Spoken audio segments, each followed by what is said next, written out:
नर्मदे हार ढोल बनवण्याची ही पारंपरिक पद्धत बघा. याच्यामध्ये दाताने चावून असं चांबडं बसवावं लागतं. अतिशय कठीण असं हे काम आहे. हे करताना काही लोकांचे दात पडलेले आहेत आपल्या इथं बघा. खूप कठीण असं काम आहे. हे भेड्याचं लाकूड आहे. भेड्याचं अखंड खोड आहे आणि हे असं आतमध्ये मसाला लागतो. हे मधमाशांचं मेण आहे पोळ्याचं. त्याचा मसाला बनवून त्याचं हे आतमध्ये थर लावलं जातं आणि हे कातड हे असं दाताने उडावं लागतं आणि मग अशा प्रकारची दोरी लावून हे असं ढोल बनवला जातो पारंपरिक पद्धतीने.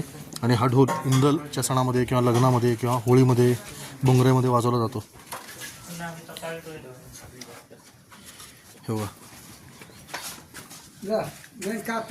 कठीण असं काम आहे. स्वतः रामशा बाबा ढोल बनवतात. आता शोधलामा म्हणजे मोठे बंधू वय वर्ष 92 मांगीलाल फुवा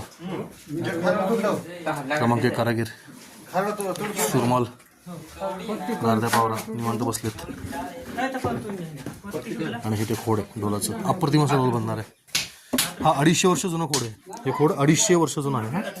लक्षात ठेवा 250 वर्ष जुनं खोड आहे. त्याच्यावरती हा ढोल बनवला जाते. उरलेल्या चामड्यातनं पण छोटी छोटी वाद्य बनवलेत. हे कमवून घेतलेत. नर्मदे हर नर्मदे हर नर्मदे हर.